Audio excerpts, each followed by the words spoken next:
Welcome to the Throttle Up Leadership Podcast. Our theme for 2026 continues. The future of work, meaning is the new money. Because meaning is simply the greatest motivational force on earth.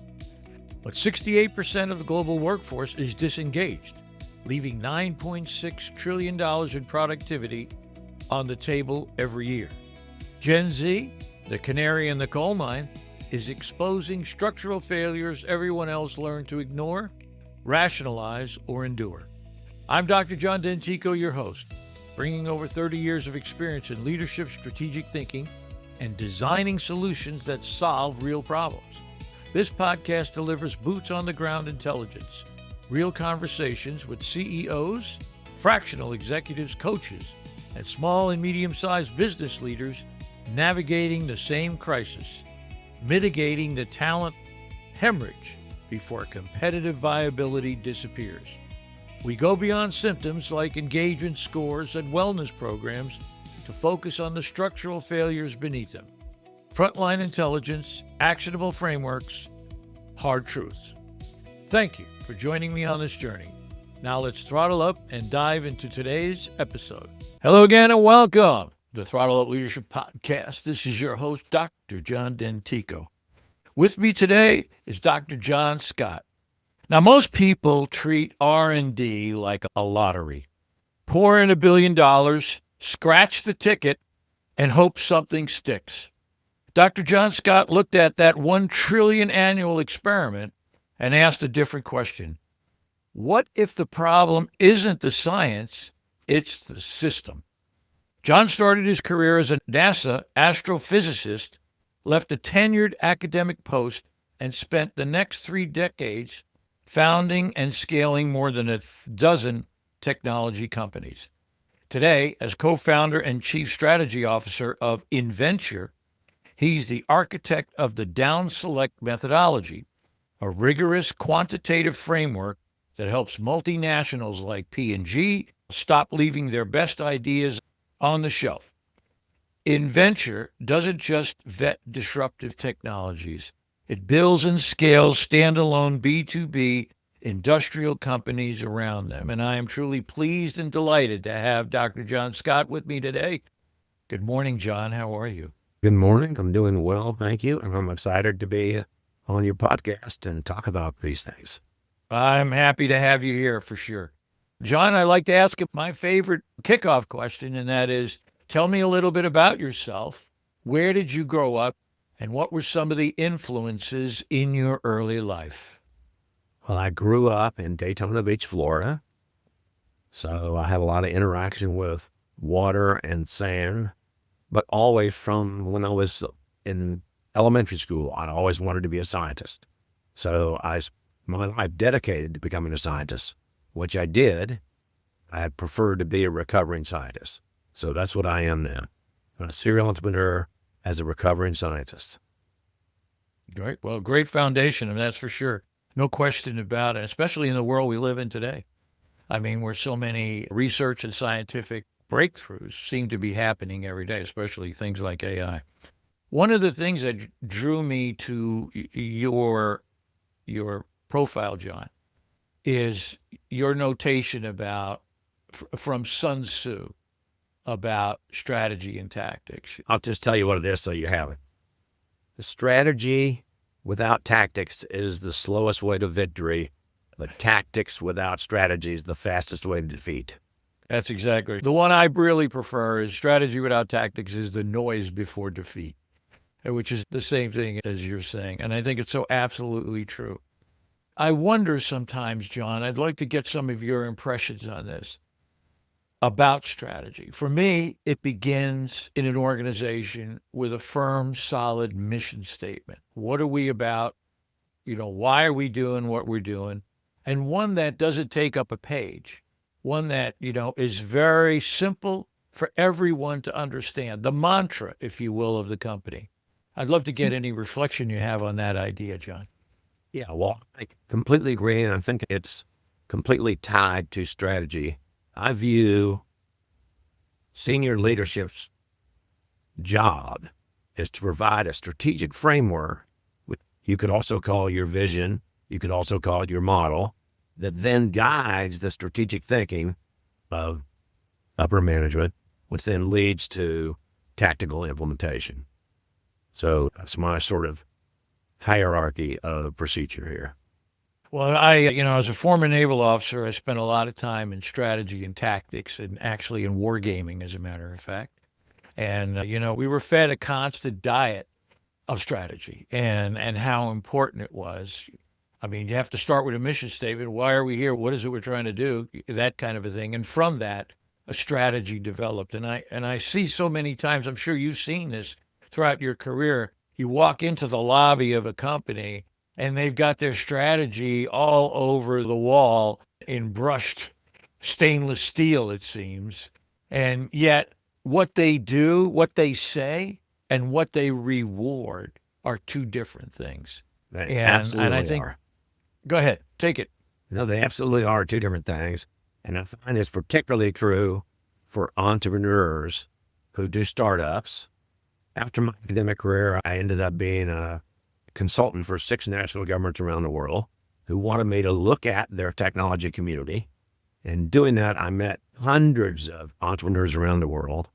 And I learned several things. One, entrepreneurs were having a lot more fun than I was writing equations on a blackboard in a little cubicle. Two, that the entrepreneurs themselves are often their own worst enemy. And typically it is because they spend their days, they're so busy to spend their days dealing with tactical stuff all along. And by doing that tactical stuff, they tend to drift away from their strategy, which originally motivated them. And then they get lost. Yeah, I agree. I've seen the same thing. They're so ensconced in the noise of it all, the tactics, the management of it, that they forget that they're really there to show what the future of the company is, get people Exactly. on board, and then involve them in the process of moving the organization forward. So I completely agree. Let me move to a question, if I can, John. Sure. You went from publishing 60 academic papers at NASA and major research universities to founding companies and eventually to building a methodology used by some of the largest multinationals on the planet. Most pick a lane. What was the conviction that kept pulling you forward across all these transitions? Well, the main conviction that pulled me forward was to develop a strategy that helps solve the problems that these multinational corporations have, which is $1 trillion problem. They spend $1 trillion every year on, and typically only single-digit percentages of that turn into products that make them money. So there's 90% or more of their R&D, which just goes unrealized as unrealized value. And so we formed our company, which is a industrial growth conglomerate. And we build new companies every year that helps the big companies with their problem by solving an unmet need that they have and using technologies from that giant pool of technologies and putting those two things together. Would you say then, I'm thinking now offhand of a small and medium sized business and, for example, colleges and community colleges around the country that have incubation systems. Would you say that what you do is similar to incubation? Well, it's really quite different in my experience. We've worked with many incubators, so I know them well. But now we typically work with, and I'll explain why, we typically work with most of these big companies that realize they have this problem of unrealized technology value. And many of them have formed, they have different names, but P&G calls it the Office of Outsourced Innovation, which means they know they have all these technologies that are going unrealized, and they're unrealized typically because doing something about them is not in their corporate mandate. So by definition, they need a partner on the outside to commercialize it because they have needs for the product that comes out of that technology. Yeah. Go ahead. Did that make sense? Yeah. Yeah. I get it. I understand. You spoke about, for example, the senior leaders in the organization delving into the noise, if you will, or the minutia of running the organization. Is there any other thing, any other factor that you could point to besides that, that, if you will, hinders their ability to realize the payback from the technologies that they're developing. There's one other thing that comes to mind immediately, which is, again, with my experience with all these entrepreneurs, the other key thing that I find is that they fall in love with the technology and the strategy they invented, and they stay with it no matter what. These days, the market is changing dramatically, and the more disruptive their technology is, the more it will change the market itself. So that instead of loving their idea and staying with it, which we call the founder's deadly embrace, we have built a system that allows us to develop the strategy, to adapt as the market changes, and so on and so forth. But falling in love with your original idea is usually a death sentence. Let's talk about that for a second.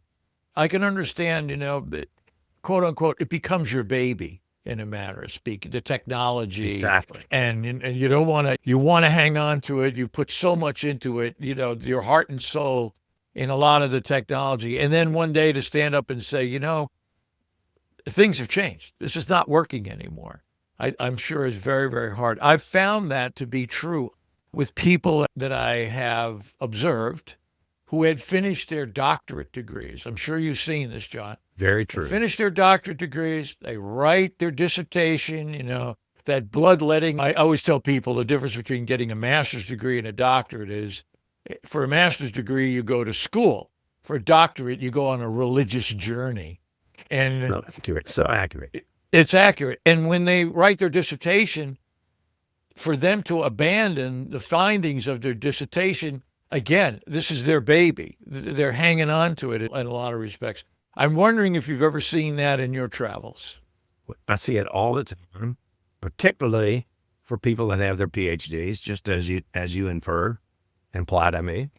And again, that's what we call the founder's deadly embrace, because they just don't adapt to changing conditions. And adaptation is absolutely necessary in the modern world. Yeah, I agree. Well, let me ask you this, John. In terms of strategy, without giving away any corporate secrets here, generally speaking, how do you see now the inference of artificial intelligence in the work that you're doing? How is that affecting the methodology that you've created? Well, for our methodology, it makes it much more efficient. Our strategic methodology is to build new companies from scratch, but using partnerships with multinational corporations.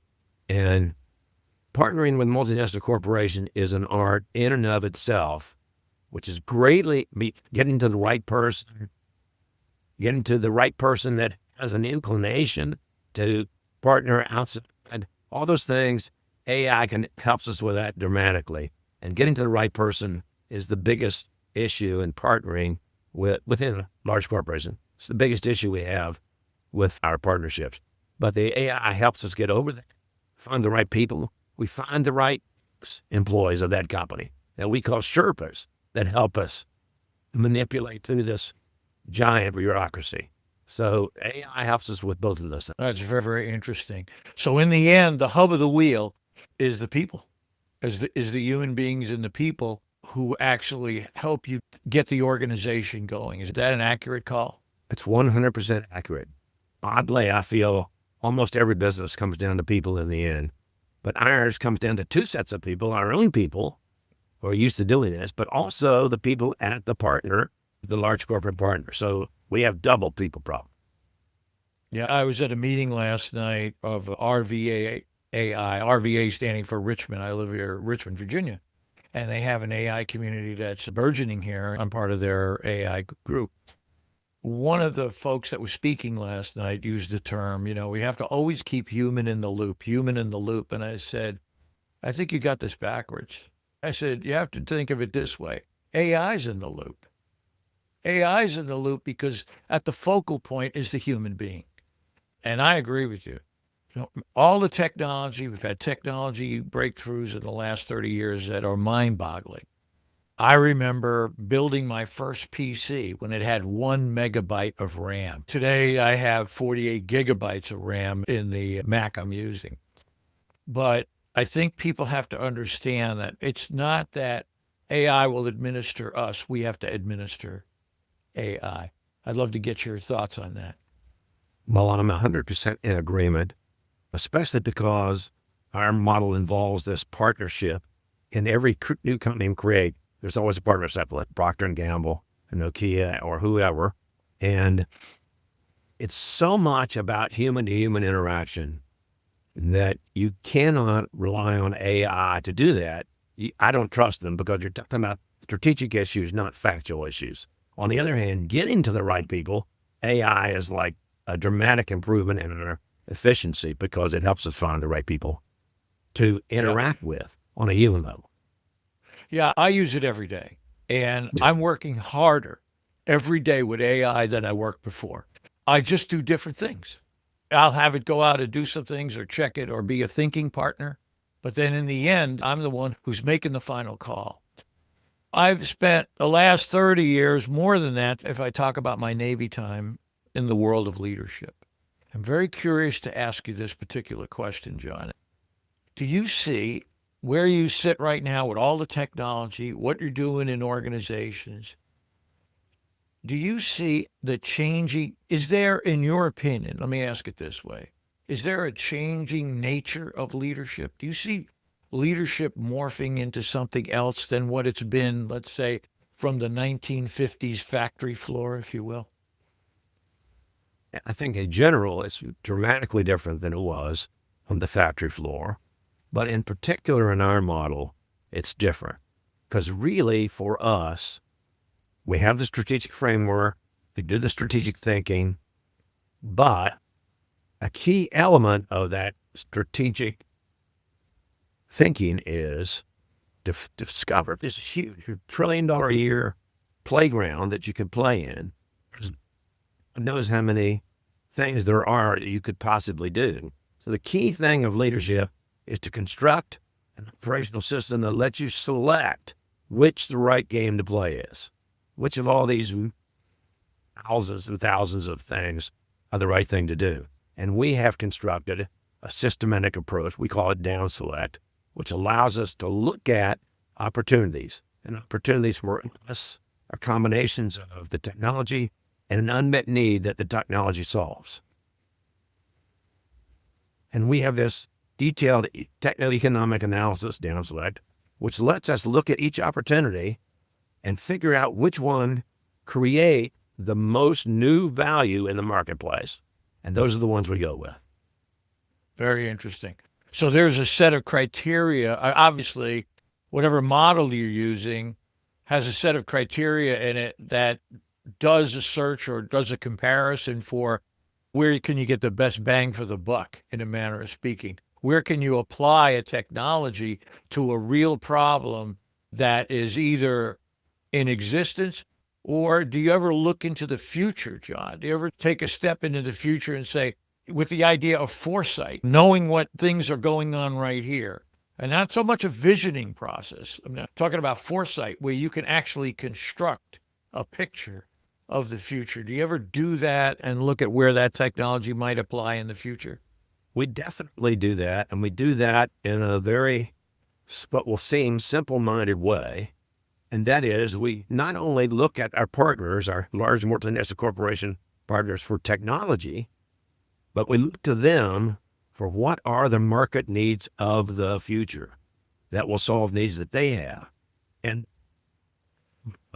sales and marketing forces of 1 million people that are in touch with customers every day, so they can know where the future needs are 10 times better than we would ever know in 50 lifetimes as a lone entrepreneur. So that's how we try to look into the future. Yeah, those data points are invaluable. Completely. They bring you so much information, and I hope more companies are doing that. I think, for me, there's this rub, if you will, between the CEO of a company looking out on a vision. This is the vision we want to achieve. And again, one has to be careful. You know, that embrace you talked about.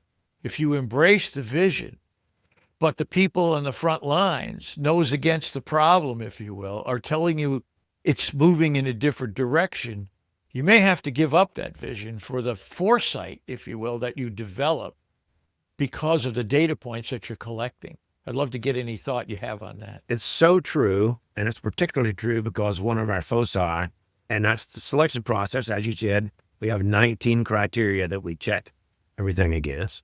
One of them is whether or not the solution, the need, and the technology to the opportunity is disruptive.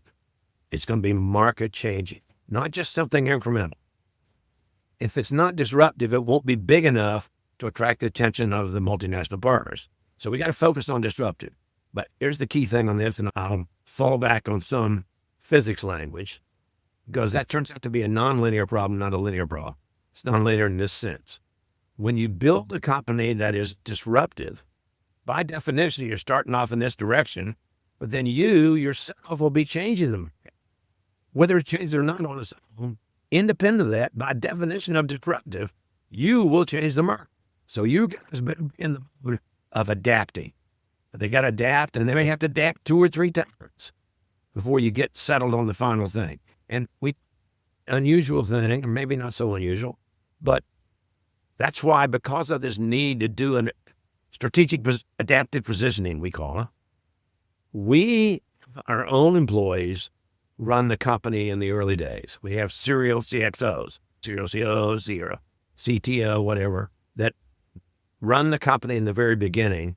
And only after that zigging and zagging has settled down, then we go hire the outside guru in the industry of interest. Very interesting. Yeah. I spent a lot of years in the leadership world, and my perspective on leadership, and I think what's happening today, certainly in AI, is a driving factor, where now you have people at every level who have expertise, right?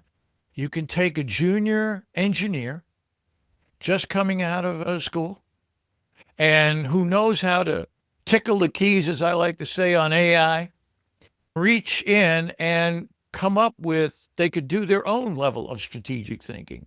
For example, where's this company going? What's the hindrances that it might face for a particular organization? So now the question becomes, and I just wrote a newsletter today, I'll send you a link to it today, on this notion of AI and preserving or enhancing what I call personal agency, the ability for individuals to fully participate, make decisions, if you will, at their level in an organization with a certain level of respect, kind of knowing what the system is doing and what they're trying to achieve.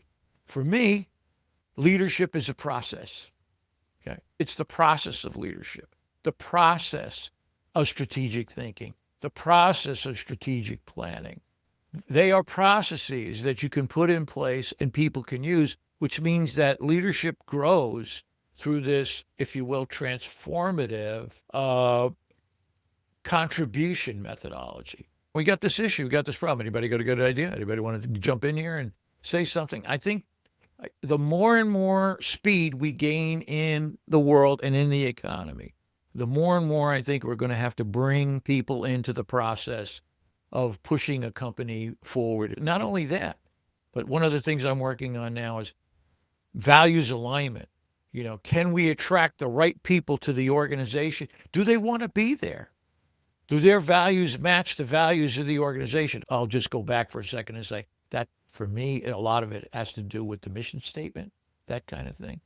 But I think that's where it's coming, because if you don't, the pipeline, and I've made this assertion already, and I want to get your opinion in a minute, the pipeline is going to empty out, because now we're experiencing the generation like Gen Z looking more and more to be entrepreneurs themselves, looking to go out on their own, because they can't find the connection between values alignment, personal agency, and what I call growth trajectory. I started the company here. Where am I going to be in a year? What's the training program look like? Where are you taking me? I'd love to get any reflection you have on that, John. I want to go back a step and talk about the tickling the keys with AI. In addition to what I spoke about earlier about how AI helps us find the right person in the partnership to start with, once we find the right person, they start presenting us opportunities. Market needs plus technologies. That's an opportunity. When they start presenting to them, see them in all different areas. It can be chemistry. They can be industrial technology. We choose not to do software.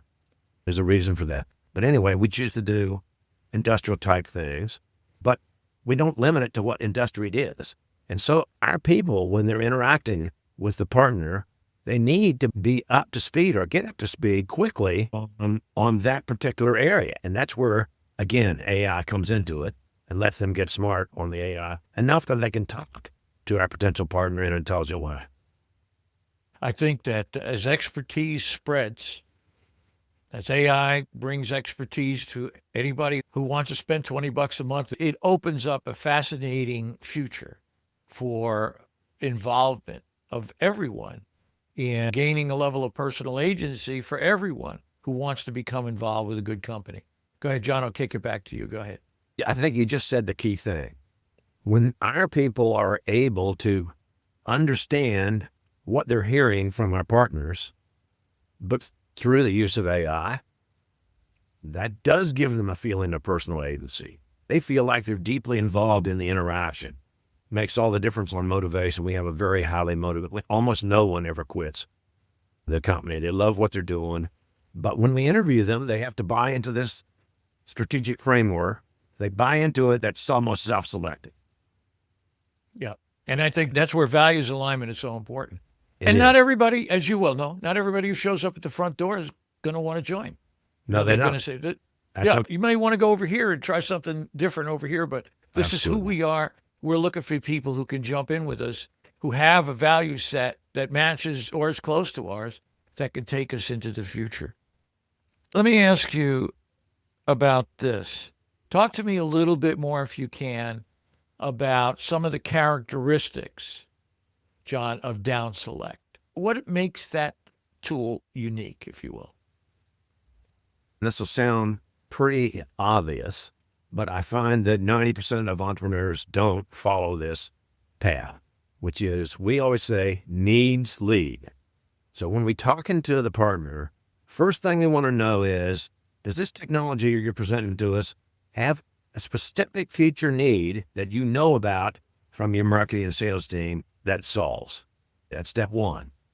Second step is, does this technology meet that need in a way that is economically viable? It has to be economically viable. It can't just be a solution. A solution that costs more than the value it produces is not sustainable. Yeah. The down select methodology is all about taking that need and the technology, doing a techno-economic analysis, which is very detailed, 19 different criteria that then determines, does that solution to that problem produce new value, and how much new value does it produce?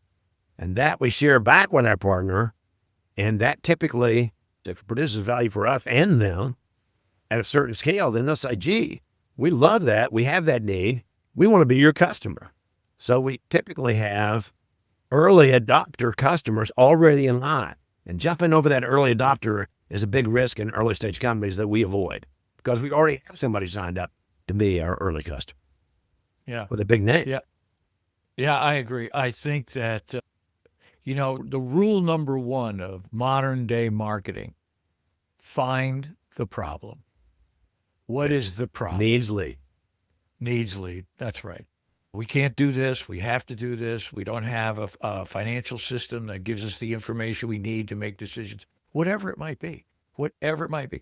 AI adoption. Ooh, that's a big one, because what you've had in many times is CEOs standing at the top of the bridge, yelling down to the people, we need to move.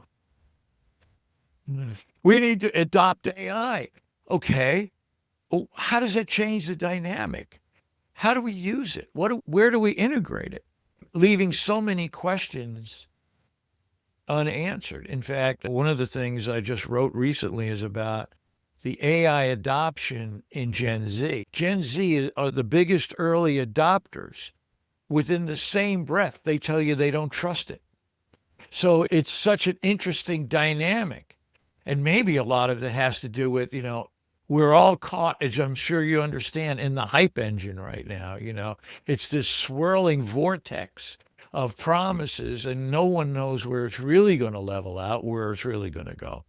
And yet I can understand. I tell people all the time, Yeah, I stay intimately connected with the AI developments that are going on all the time from the news that I get and different things. But at times I feel like I have a truck tire on my back where AI drove over me because there's just so much coming out all the time that you have to kind of take a step back and say, hey, wait, let's make some sense out of all of this. And I'm sure, you've seen the same thing. We Go absolutely ahead. have seen the same thing. And how we try to deal with that, rightly or wrongly, is that we have the strategic framework, strategic goals, strategic thinking, and everybody knows what that is. And they have roles in that vision that are pretty well defined. And as they do that role, we let them say, oh, AI can help me here.